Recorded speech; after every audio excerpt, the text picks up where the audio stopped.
Well, good morning from Melbourne. It's 11:25. I just forgotten the hat, but here it is. It's Tom Padula, and from TomPadulaTV on YouTube and Insegna Booksellers. This is the 14th time that I come to you for my series World History, and it's going to be quite a journey because as you delve into history, you become involved in it. And this is world history. It's not nationalistic in any way because I truly believe in globalization, but not in the way people think, in the way that we're all humans and we all live, we all have certain needs, and therefore our history reflects this as well. And the conflicts that have arisen over the centuries have come about from our own needs. Sometimes you don't need more than what you need. And then you also have communities, family communities. You have people who control certain aspects of community life, like they used to do in the Neolithic age, in the villages. The smaller villages in our world are still very much like they used to be 5, 6, 7,000 years ago, in many ways. Because when you've got a small population concentrated in a place, then certain natural leaders emerge. And talking about natural leaders emerging, one of the big ones coming from India, because as the last couple of lessons, presentations, I've actually spoken about the Indus Valley. Now, still a lot to be discovered from these ancient people because for some reason their writings hasn't been deciphered. I don't know whether it has or not as yet.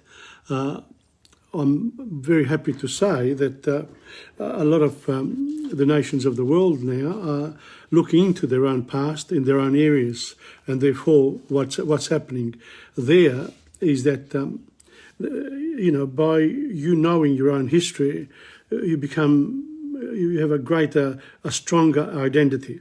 That's what it means, and you can't overdo it too much because there are other nations and other communities. Therefore, to remain humble is important. To be kind is important. Those are the important things in life that history teaches us, because history is full of conflicts, but it's also full of inventions of the way people have evolved, the way things disappeared and then came back again, and that's what we're doing.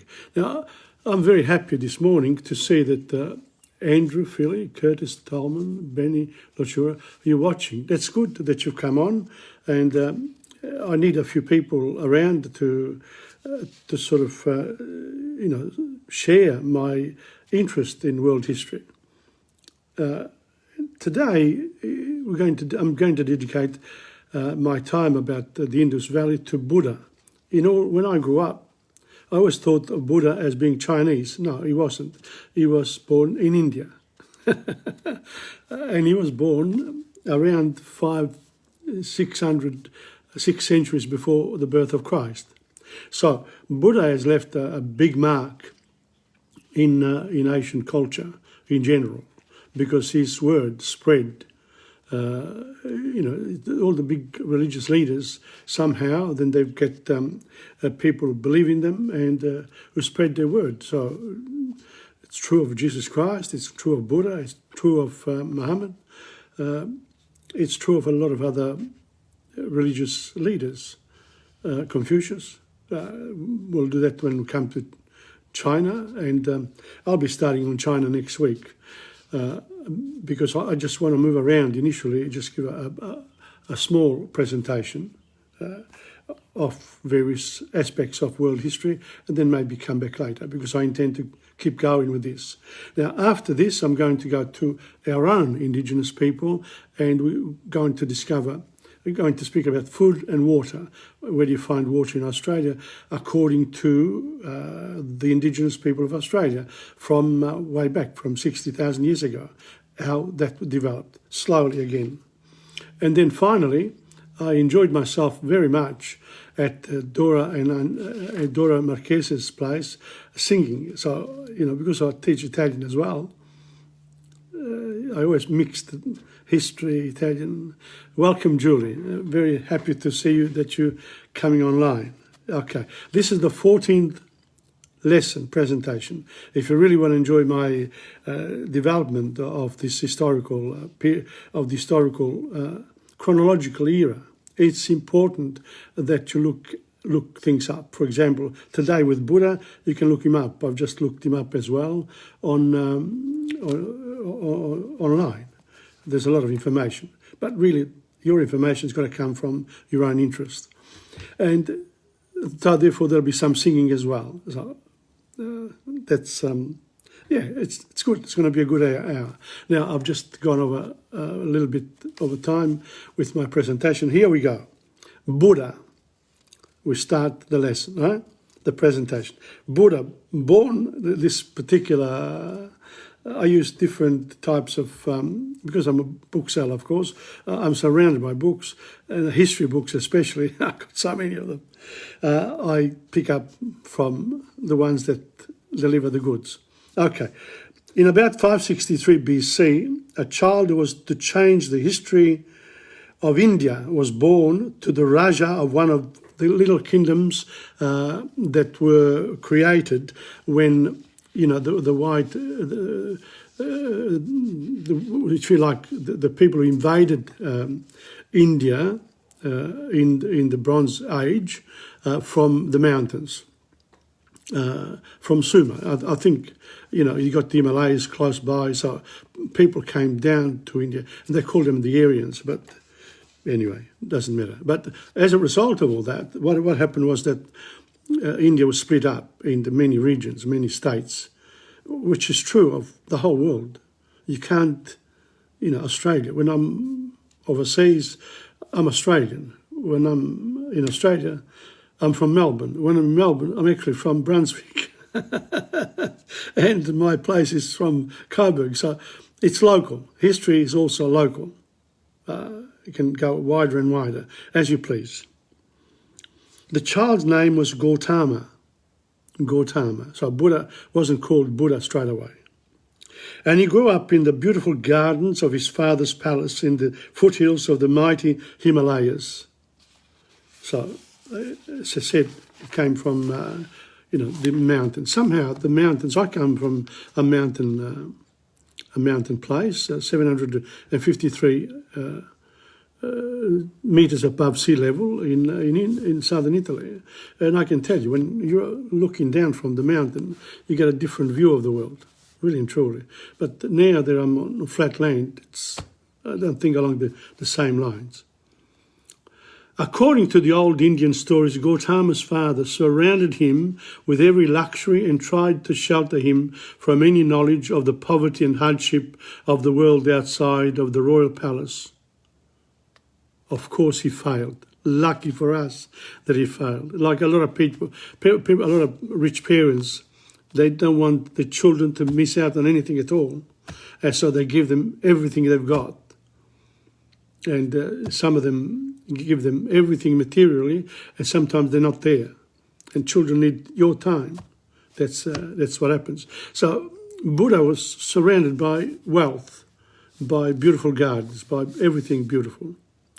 Okay, up to a point. Then he gets out. When he gets out, he discovers the real world. No, another side of the world, because our real world also belongs to the people who are wealthy, because they do a lot of work as well. You need both. You need all types of people in our world. Now, one day, when he was about 30 years old, Gautama went out driving and saw by the roadside a beggar driving in 563 before Christ, around 6 centuries before. I think he must have had a chariot of some sort. So Gautama went out driving. We went out of his beautiful place and saw by the roadside a beggar, a man suffering from a painful disease and a funeral party mourning for the death of a loved one. He went home to the palace, but the beauty and comfort of his surroundings only made him think more deeply about the sights he had seen. Why, he kept asking himself, should there be so much beauty in the world and yet so much sorrow and suffering? Now that's good. Welcome back, Francis Gallo. Appreciate you coming on. Now, why would you worry about the suffering? Well, because really, life in duality, we would not know what we know unless we experience it. Therefore, the two things got together. So Buddha, a religious person, innate in him, is, gosh, I've lived a good life here, with everything here. My Father's given me everything, but not of what we don't have. In other words, the pain. So what does he do? Gautama spends 6 years as a poor hermit. So he was 30 when he discovered this, and then it's a bit like the story of St. Francis of Assisi, exactly the same. But not only, there are other people in the world that have done the same. Soon afterwards, Gautama met a hermit who seemed to be happy and peaceful in spite of his hard and poor life. Unable to rest at ease in his palace, now that he had begun to think of the unfortunate, the prince left his beautiful wife and child, gave up all his money and titles, and for 6 years lived by begging, in imitation of the hermit he had met. But he still did not find any satisfying answer to the question that troubled him. So he needed to experience poverty and solitude and living in a poor life. It's not what it's cracked out to be. It's not a nice way of living, but it's a way of living that can teach you a lot. But the poor guy needs sometimes the experience of the rich person. And it's unusual for a poor person to become, it's not unusual because that's the parvenus, the people trying to go up the social ladder. That's the spirit. Their spirit is, I want to experience the big stuff. And they do. But not always. Not always. So, Buddhist Enlightenment. Now, Gautama, still Gautama at the age of 37. He then gave up the hermit's life of self-denial and spent much in hard thinking.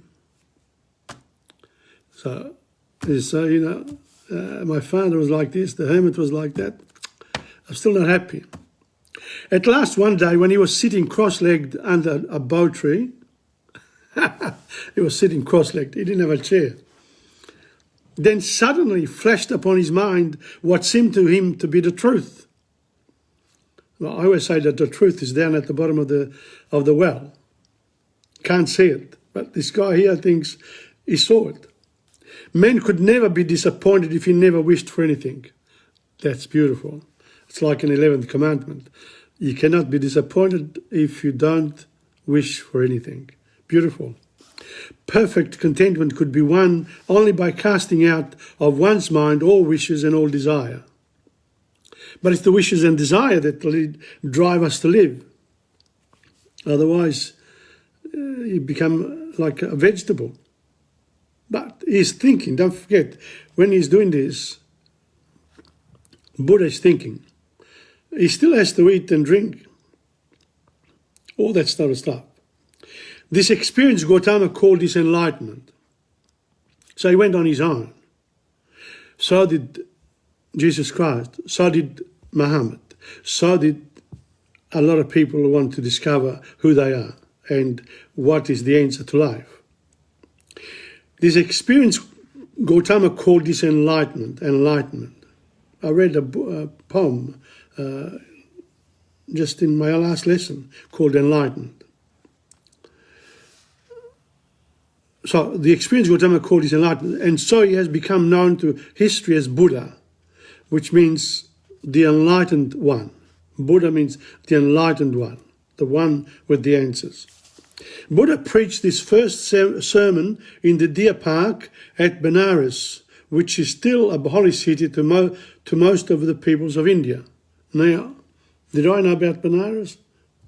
No, I'm reached all this age here, until I've taken on world history in this pandemic time.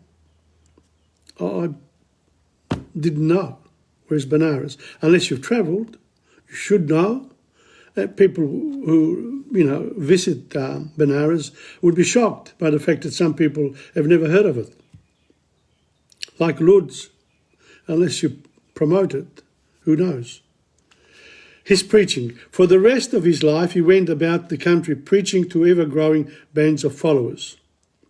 It is remarkable how alike are the basic ideas of most great thinkers. Yes, I agree with this statement from this particular writer.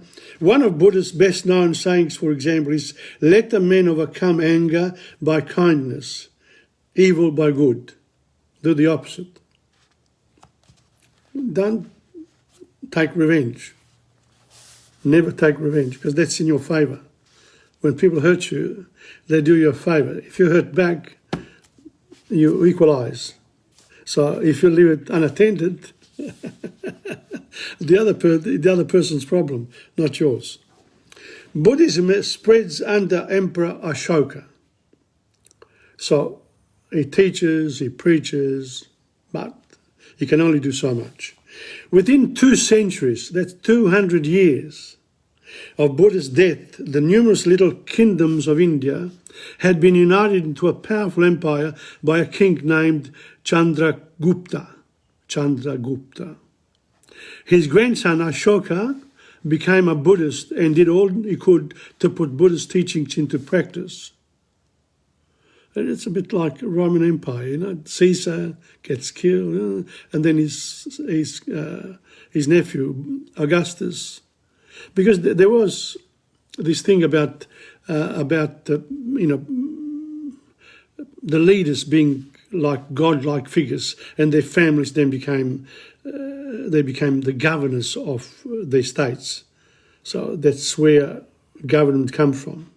The idea of democracy is only recent. It's old too, but it didn't catch on like it has, and it's still not there really. But, we're getting there.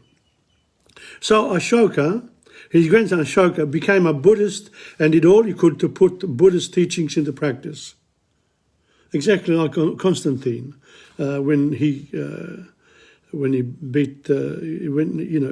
sort of turned the Roman Empire into Christianity. We're going to do that later. So successful was he that Buddhism spread to Burma, Ceylon, what is it called now? Siam, what is it called now? China, Japan, and other countries, in other words, most of Asia. Always without the use of force. No force. Who else comes from India who didn't use force to achieve what he wanted? Gandhi. And South Africa, a guy in prison for 27 years, comes out, forgives everybody, and fixes things up. So the answer is never with arms. But some people believe that you can do it like that because it's quicker. If you force things, it's quicker. It's the immediate. It's a satisfaction. It's going to, Kentucky Fried Chicken. You just order. I want this, boom, you get it straight away. Or some other, I shouldn't have mentioned Kentucky. I should mention all the other food stores. Okay. Now, it was in the time of Ashoka and his successors that India began to make what was perhaps her greatest contribution to world civilization. But it's funny, it's a very little thing. It's one of these. Hindu scholars then invented the symbols which are now used everywhere by mathematicians, including the sign of naught, zero. Zero comes from India, from the time of Buddha's civilization. And then the Arabs used it, and then later it sort of travelled around the world, and we use it today. So, Indian invention of mathematical science about 2,000 years ago. That's great, isn't it? Well, I did that in a quarter of an hour, which was my intention, because I want to dedicate a little bit more time today to our indigenous, to food and water in the indigenous culture. Because I think it's important that we understand the Paleolithic and Neolithic lifestyles, and then the Bronze Age, the Iron Age, and all the other civilizations that occurred afterwards, in order for us to actually understand where we are today and what we need to do in the future. So one of the answers that comes out of here already is trying to avoid wars. Now, how are we going? But what do we get in the media? A lot. China's done this, China's done that. America's done this, and there's this problem over there. They've got to work it out. The idea is not. It's the idea, but maybe I don't know. The thought has always occurred, and we have now with this pandemic, we have a silent war. A war. Well, are we too many people here on Earth? Climate change. Now we're going to go into outer space. Maybe that's the answer for the future. The answer is by going to the moon, by going to Mars, then our minds expand and say, all right, we don't need to destroy our world. And if we've got a lot of people, we send them to the moon. We'll send them to Mars. See, invasion. They say that the invasion was bad for Australia. Well, it wasn't, because for 60,000 years, the people here lived in a Neolithic lifestyle. Nothing wrong with Neolithic lifestyles, nothing wrong at all. But you can't have atomic energy in there. You can't have, all the inventions that have been made. Tom Padula wouldn't be able to speak to you with a phone. It's unbelievable. And then use his computer. Only 20, 30 years ago, I used to do, I began to do my television programs as a result of wanting to film theatre, because I had done it at university. I thought, in the early 90s, why don't these people film? Don't forget, this is in Italian. Italian is a subculture in Australia, like all the other people from all around the world. In their own communities, they are subcultures. And then there's the main one where we meet together. We live in relative peace in this country. And it's because of the word, which initially I thought, what does multiculturalism mean, really and truly? What does knowing other languages really bring you to your table? Now, that's the thinking of history that you need to take on. And now with this epidemic, whatever you call it, it's a good chance for you to actually delve into the things of the mind and the spirit. Why not? Rather than waste your time complaining all the time, talking about other people. Do something positive for yourself. Sing, cook, walk, all the things that are pretty free. And honestly, if you fall sick, you go into hospital, they'll give you liquid oxygen.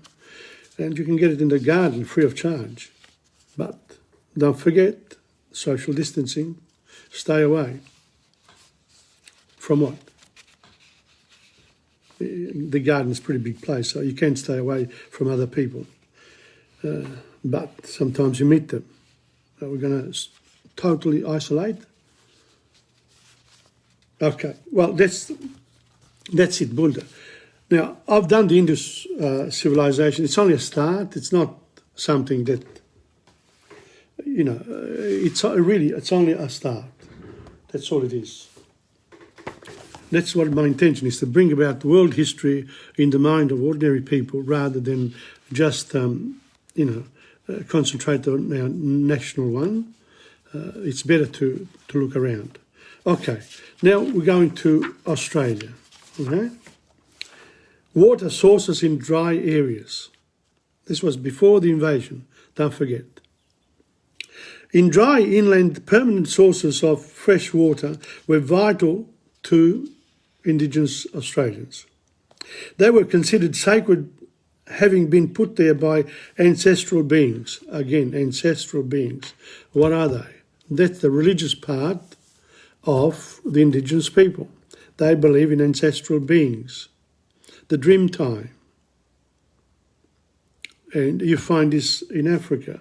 You find this in South America. You find this in all parts of the world, this religious part. Because the religious part is that, we're limited beings. So we're looking for answers for eternal life, if you like. Why should we have to go? Why should a pharaoh die? Why should the king die? Good questions. But why should the poor guy die? Why should young children die? And what about all the other billions of sperms that never became beings? Okay, let's go back to water sources. Some of these water sources were enlarged by the Aborigines and then covered to stop them drying out. It's a bit like a dam.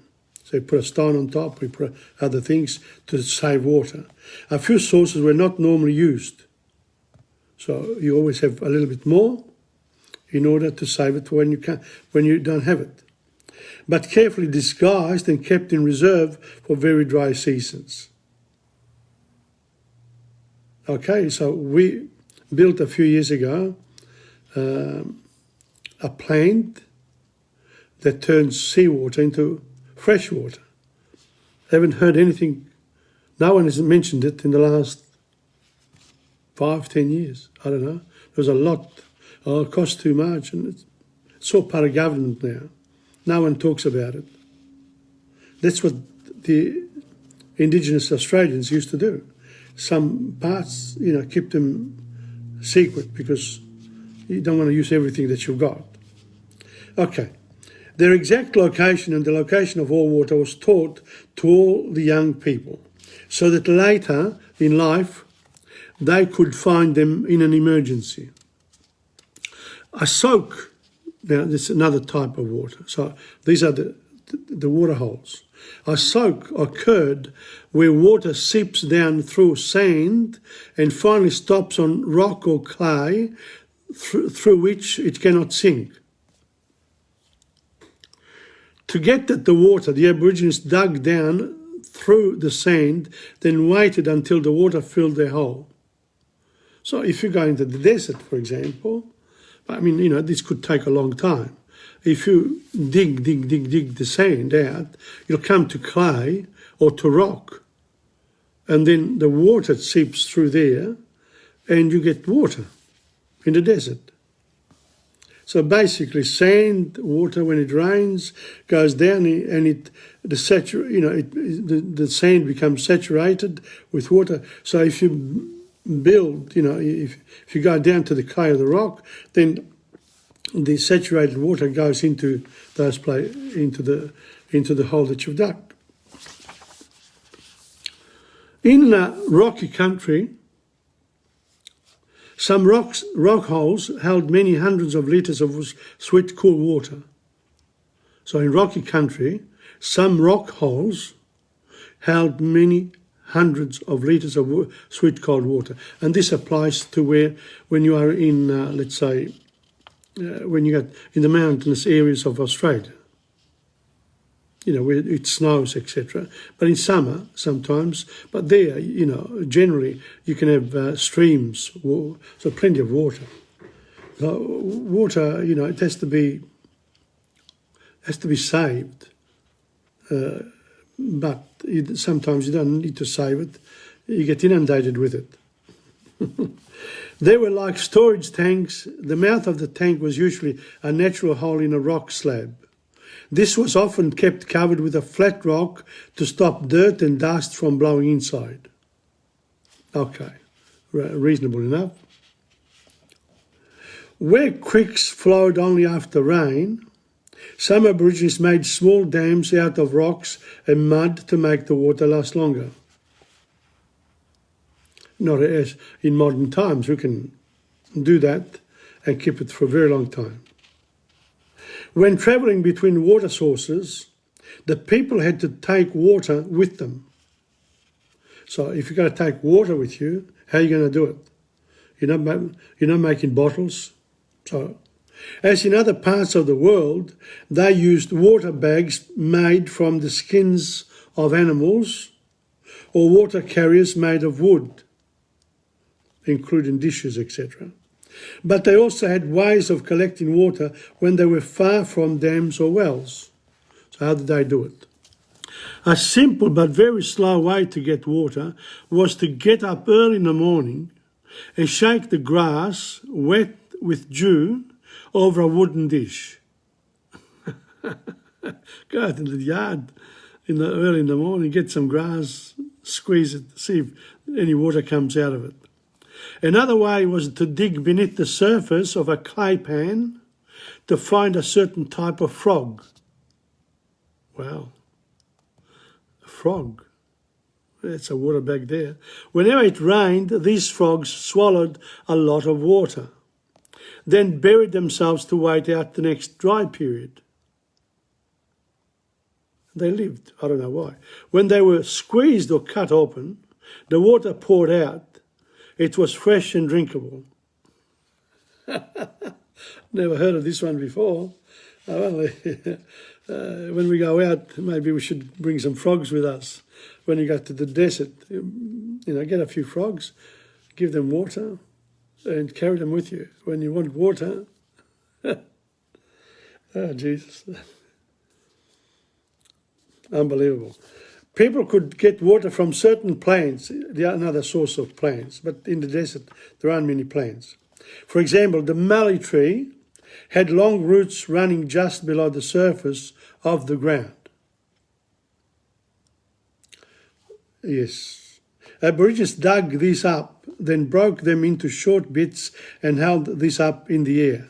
Now, whenever I say Aborigines, I forget to say indigenous people, which in America, when I went there, they didn't want to be called Indians. They were going to be called indigenous Americans. People were there from way back.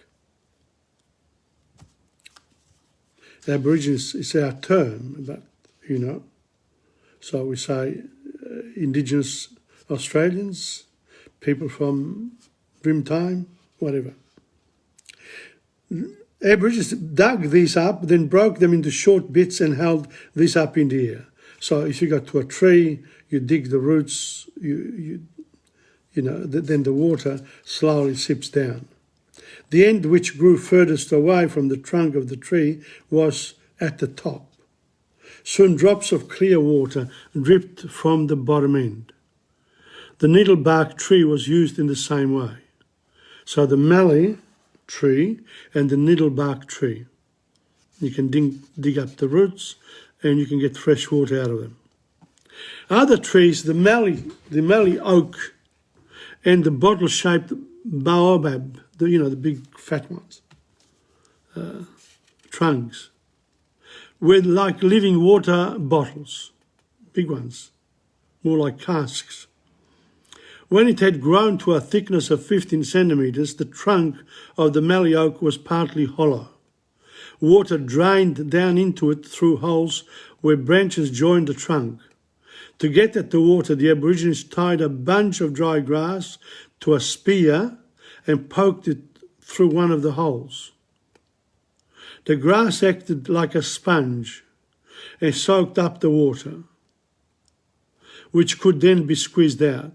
Let not forget, in Neolithic times, and this is a Neolithic type of activity, Paleolithic, Neolithic, it's sort of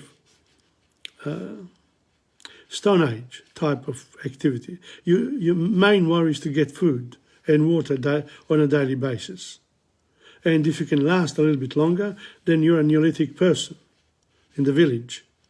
You create a village. But Indigenous Australians were also nomadic.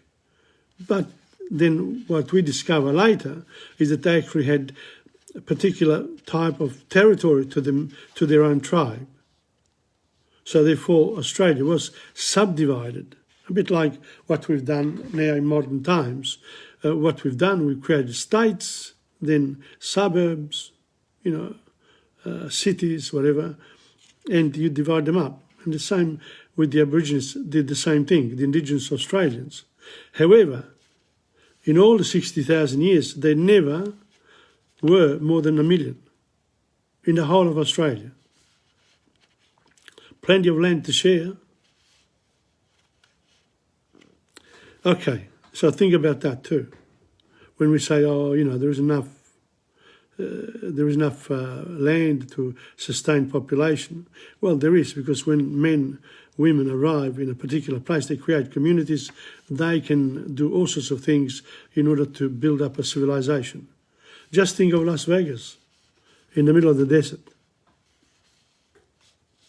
The grass acted like a sponge and soaked up the water, which could then be squeezed out. Another way of getting the water was to suck it up with straws of bark. So a straw with bark. The baobab tree was tapped in the same way. So, trees are a source of water as well, if you can find them. To the people living in the dry areas of Australia, water was life and had to be found and stored.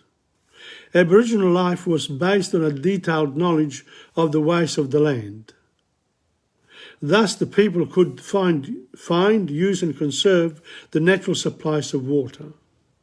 And they added to the supplies by building dams and enlarging natural wells and springs. We didn't know that about the Aborigines, about Indigenous people. And then, like in every other part of the world, one tribe or one group of people would discover something. Did they share it with the others? Was something, say, around, Cape York, the same as in Tasmania or in Western Australia? You've got to, this is the knowledge that comes about when you have writing, and Indigenous Australians only ever had pictures, but on caves. But, Aboriginal art is quite substantial, and I think people have to realise that there is a long history here.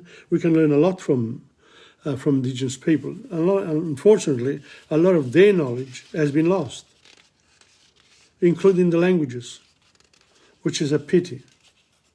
We call them dialects, this and that. They are local languages. In particular communities, if you've been isolated, that's the language that you speak. And you have to maintain it. Very hard to maintain. So that's it for today in terms of water sources and food. We discussed it last time. Food is animals, grass, berries, whatever. They did not cultivate. Indigenous Australians were nomadic people. You didn't need to cultivate. You went from one area to another.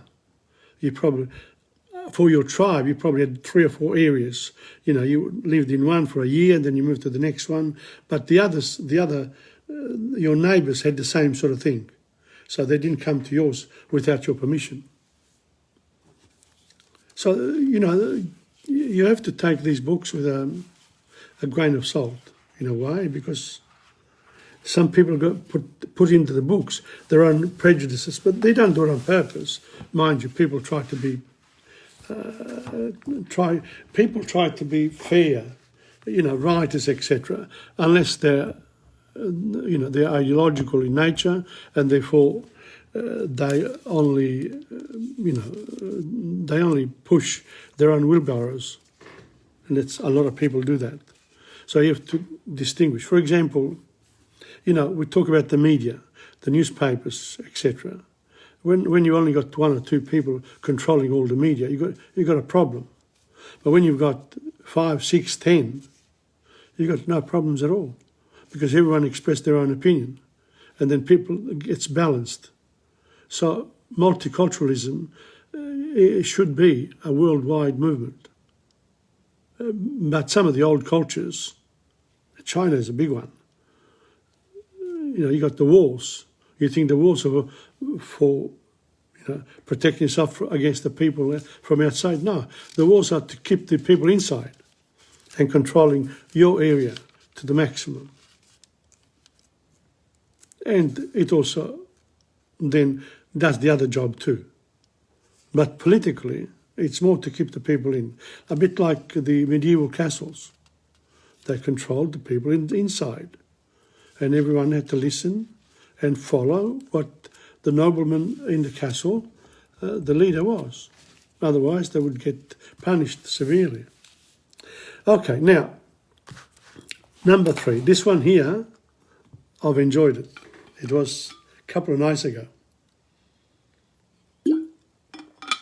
And I put this on my Facebook page already, but I know that a lot of people don't have Facebook, don't like Facebook. That suits me very well, so it's okay. I went to Dora Marquez's place, and it was, now I have to start using me, okay? It was Christmas. It's in between Christmas and the New Year. And I thought, you know what?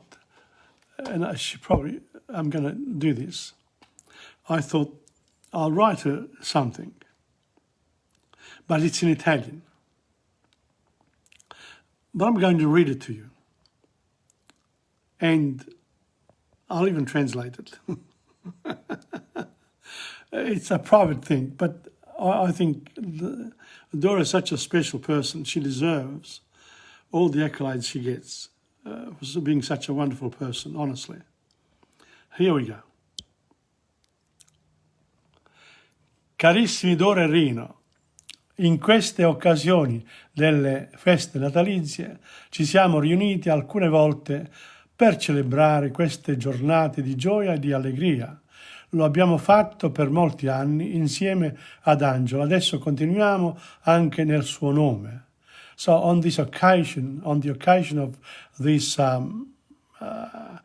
Christmas holidays or feasts, we've always come together a few times to celebrate these days of joy and happiness. We've done this for many years together with Angelo, that's the husband who passed away. Now we continue also in his name.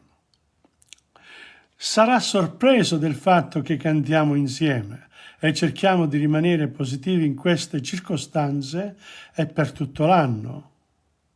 Dal mio canto sono molto grato a voi per la vostra amicizia e la disponibilità di suonare e cantare con me. So, he will be surprised in heaven that we singing together, because he was a good musician and he thought I couldn't sing. But he still allowed me sometimes. And we try to remain positive in these circumstances and for the whole year. From my point of view, I'm very grateful to you for our friendship and your willingness to play and sing with me. Quello che conta di più è il fatto di accettare anche di essere presenti nel mio lavoro sui vari midi. La vera compagnia ha bisogno di fiducia e di apprezzare quello che si fa, anche se a volte si fanno sbagli. So, what counts more than anything else is the fact that you accept even to be present in my work on the various media, TV, radio, I mention them all the time. The true company needs, true friendship, needs trust, and to appreciate what is being done, even though sometimes we make mistakes. But però adesso è il momento per me di dire, but now for me the time to say Merry Christmas 2021 and a Happy New Year 2022. Now, Buon Natale, Felice Anno Nuovo, that's in Italian, 2022. Auguro a voi ed a noi, I wish you, to you and to us, buona salute, good health, and I wish it to all the people who are on today, and good humor in all your activities. Keep your humor positive. Che Dio ci benedica a tutti e che ci dia la forza di affrontare ogni giorno con un sorriso ed un abbraccio fraterno. That God, the eternal one, the one we can't see, whatever. Even if you don't believe in one, it's the one you don't believe in. Let that, that person or that God give us blessings to all of us and give us the strength to confront every day with a smile and a fraternal hug from Tom Padula, your friend. So, vostro amico. So read my books, Amica Poesia. So that's it. There. I hope you enjoyed it. I've never done this like this. I'm cheeky, really and truly. But the reason why I did that is because this lady here, see, Dora, invited me to dinner because Amedeo was there. See that? And then I said, before we start, they put up with me. Look at this. Qua c'è Amedeo che viene dall'ospedale, quindi buon Natale, buone feste natalizie. Mi ha invitato Dora, dice viene Amedeo, ok, allora ci vengo pure io, ok, stiamo a posto adesso, mangiamo e poi cantiamo. Spaghetti e calamari. Fantastico, sempre si mangia bene qua. Ciao. Ciao. Okay, well, see, that was one. Now this one here, when we finished, Amedeo, I'm going to give you Quando calienta il sol.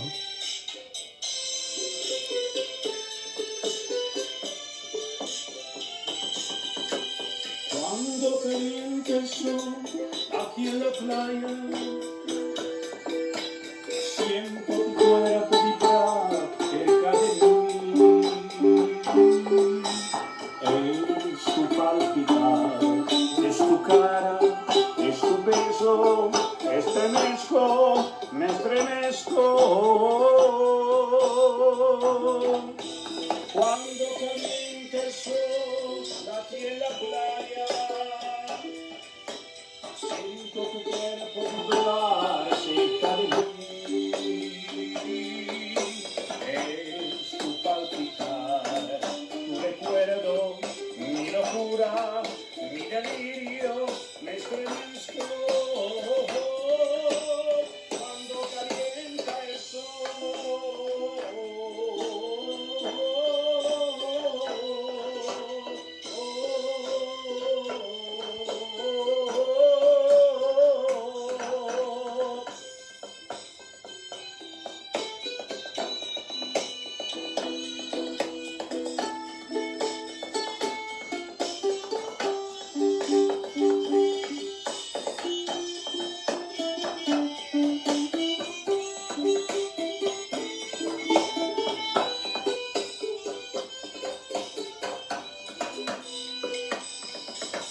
Cuando calienta el sol aquí en la playa, siento tu cuerpo vibrar cerca de mí. Tu palpitar, tu recuerdo, mi locura, mi delirio, me estremezco. Cuando calienta el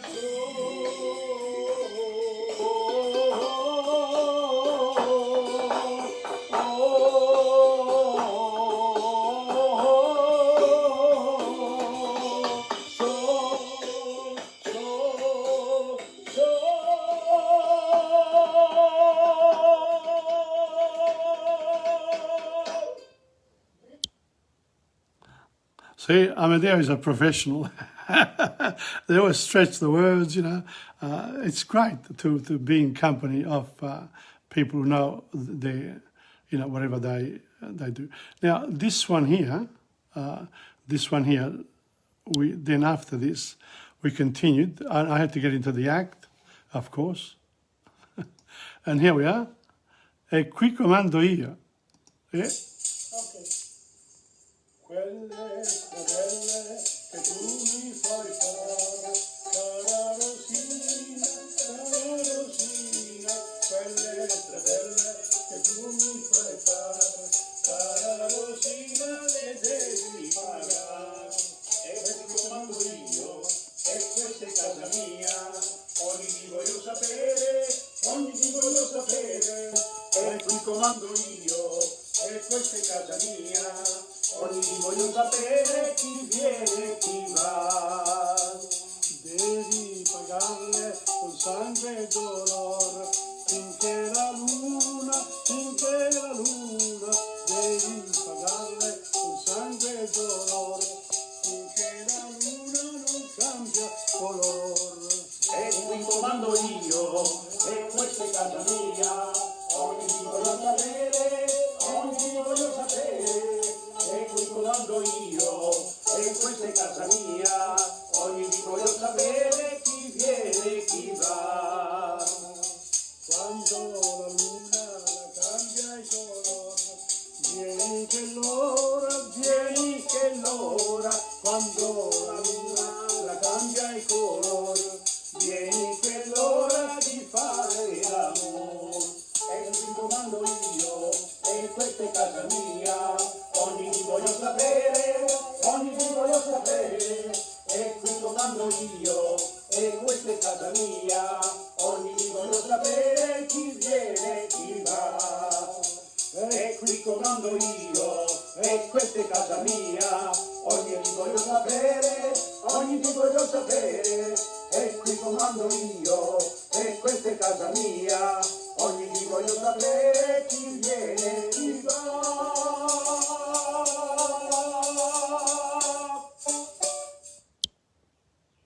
That wasn't too bad at all, huh? I enjoyed it very much, and that's because you know, it's good to sing with someone who can sing. Well, now the next one is here, just a short one. We'll go to the music now. Okay, here we go.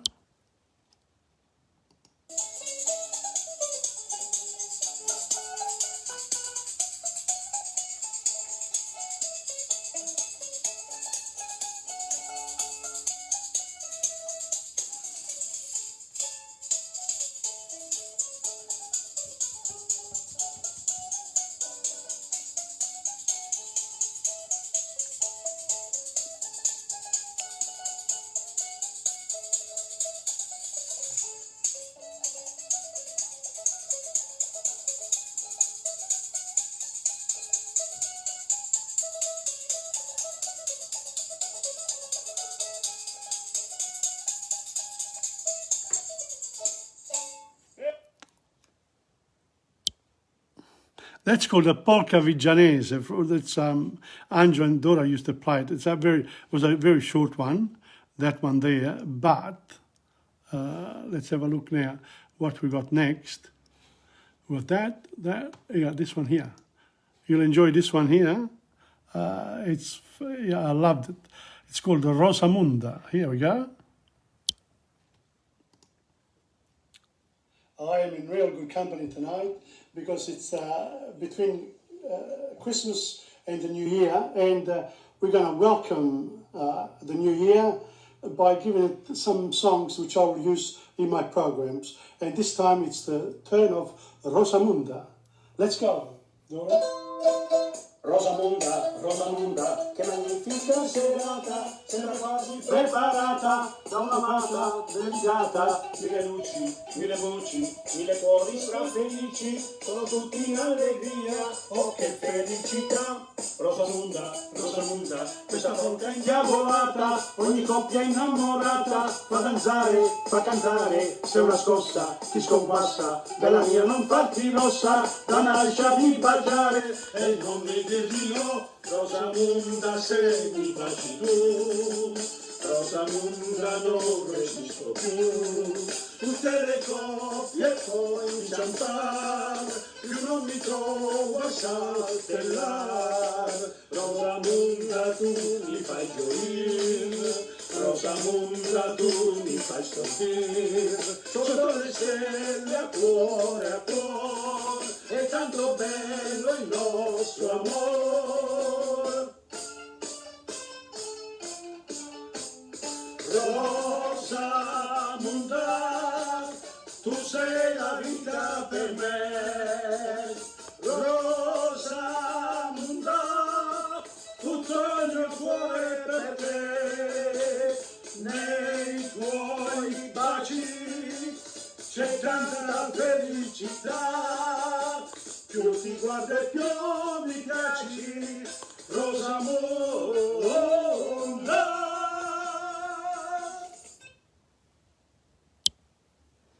Well, a lot of strength there. Well, let's see what happens now. I'm just got to check it out. Oh, where am I? Oh, yes, that's the one. Now, this next one here is a bit of a challenge for me because they said, they couldn't do Signora Fortuna. I said, I'll try it. Of course, we have to do something of Carosone, but don't get yourself, if we...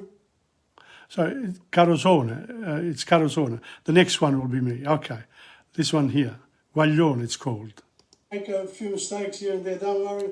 We don't even try this, no rehearsals, just straight in.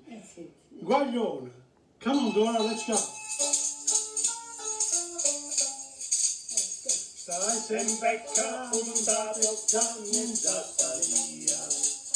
Non mangi più, non dormi più, che pecuria. Vuoi dicevi che viene di sta gelosia. Tu vuoi soffrire, tu vuoi morire, chi ti fa fare? Con il braccio da mamma, non faceva piccoli. Dille tutta la verità, calmato può capire. E passe sotto sul balcone, ma tu sei guaglione. Tu non conosci femmine, che ancora tu sei giovane. Tu sei guaglione che te mi sei dalla a giocare a pallone. Che buono di lacrime, va per me far ridere. Con il braccio di mamma, non facciamo piccoli. Dille tutta la verità, non può capire. E passe sotto sul balcone, ma tu sei guaglione. Tu non conosci femmine, che ancora tu sei giovane. Tu sei guaglione che te mise in grava a giocare a pallone. Che buono di ste lacrime, batte non me fa ridere. Con il braccio di mamma non facciamo piccoli. Dille tutta la verità, la mamma ti può capire. Non è scelta, non ha lisciasti, non sta in cielo. Non pensa a te, non so per te chi lo occhi belle. Ho i picceri, va pazzi a quei guaionzelle. Non t'avvidi, c'è tempo in per te guaiare. Questa canzone piace vero. Che la chiamo piccerino, cacchio di gira papà, chissà come va a finire. E passe sotto sul balcone, ma tu sei guaglione. Tu non conosci femmine, che ancora tu sei giovane. Tu sei guaglione che te mise in grava a giocare un pallone. Che voglio di ste lacrime, va per non mi far ridere. Corre il braccio di mamma, oh guaglio, non facevo piccoli. Dille tutta la verità, calmate per forza. Stai sempre qua, puntato qua, mezza sta via. Non mangi più, non dormi più. Ti fa.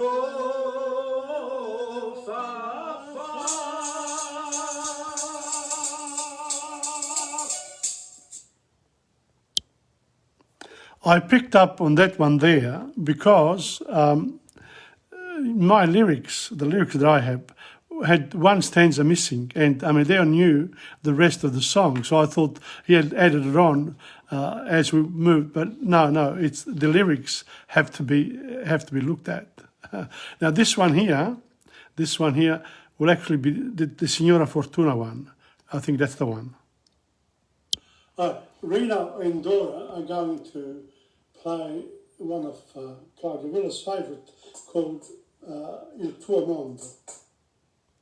Oh, sorry. Oh, well, that's all right. We can do that later. Let's have a look. Wait a minute.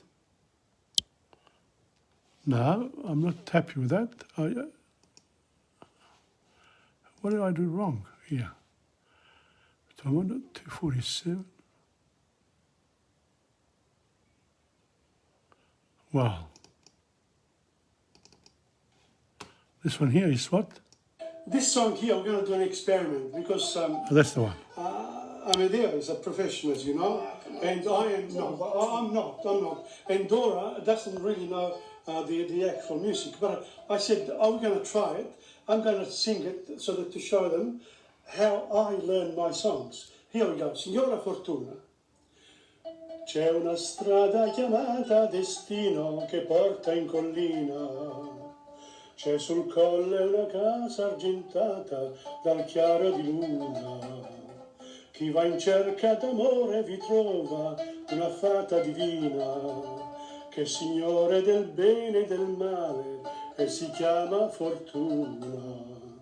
Bella, le dissi in pianto, tu che fai tante grazie, una soltanto, dammi l'amore di una bimba bruna. Quella volta m'hai chiuso la porta, signora Fortuna, oh signora Fortuna. Ed avevo una bella casetta di sogni e d'amore, ed avevo un amore di bimba dagli occhi di mare. Ma un'ondata di vento ha distrutto la casa e il mio cuore. T'ho pregato, signora Fortuna, davanti all'altare. Bella, se mi vuoi bene, falla tornar ch'io muoio dalle pene. Non ho più amore, non ho più nessuna, ed ancora mai chiuso la porta, signora Fortuna, oh signora Fortuna. Ma stanotte guidato dal cuore e da un raggio di luna, ho ripreso la strada più antica che è sempre più buona. C'era un'ombra tremante, la chioma più bianca che bruna, e m'ha detto in un bacio, son mamma che mai t'abbandona.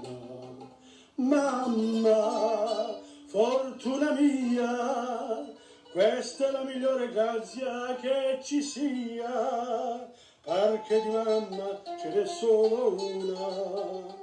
Questa volta puoi chiudere la porta, signora Fortuna, oh signora Fortuna.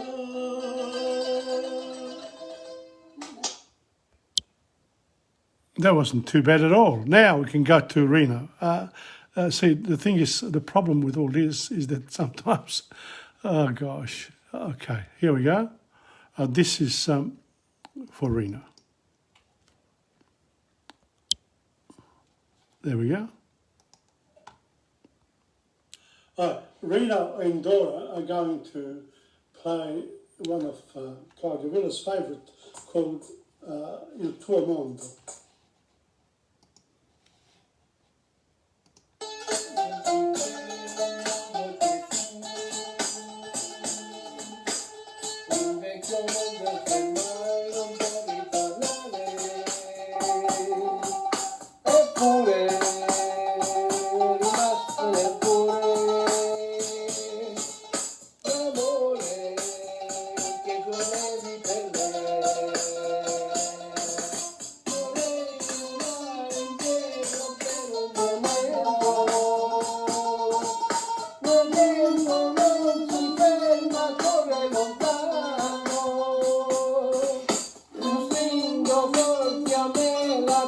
la mano, che un giorno mi accarezzava e da quel giorno mi ricordi di te, dico a te.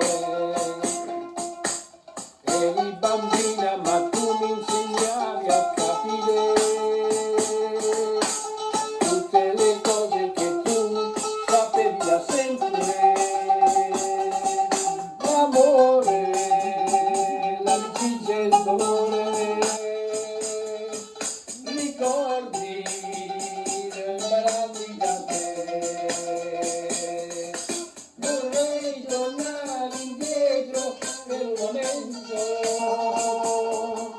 ma il tempo non si ferma, corre lontano. Io stringo forte a me la piccola mano, che un giorno mi accarezzava e da quel giorno mi ricordi e dedico a te.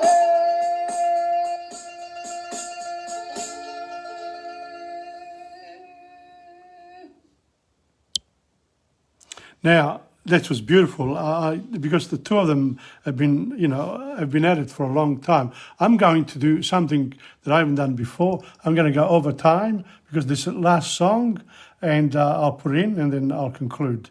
Okay, so be patient or, whatever. Here, this one here. Finally, Iva Zanicki is amongst us. He came unexpectedly. And they just started to sing Un fiume amaro, one of my favourite songs. Here we go. Cominciamo? Sì, penso di sì. Let's go. Let's go. È un fiume amaro dentro me, il sangue della mia ferita, ma ancora di più è amaro il bacio che sulla bocca tua mi ferisce ancora, ma ancora di più è amaro il bacio che sulla bocca tua mi ferisce ancora. Lunga è la spiaggia, è lunga e longa, l'angoscia è lunga, non passa mai, e il pianto cade sul mio peccato, sul mio dolore che tu non sai.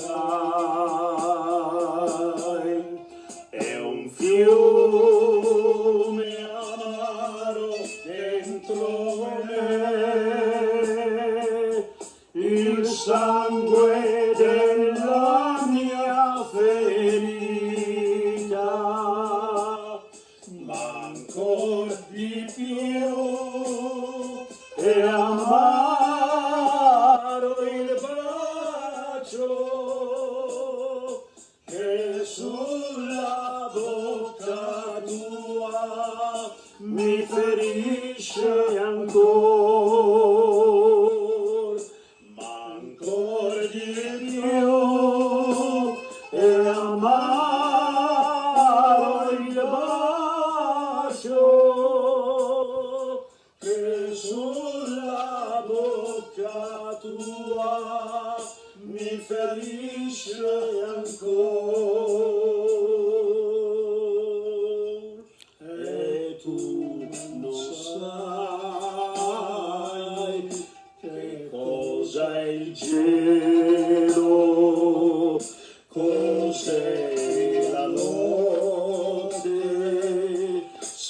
senza la luna e il non sapere in quale istante il tuo dolore ti assalirà. È un fiume amaro dentro me, il sangue della mia ferita, ma ancora di più è amaro il bacio che sulla bocca tua mi ferisce ancora, ma ancor di più è amaro il bacio che sulla bocca tua mi ferisce ancora.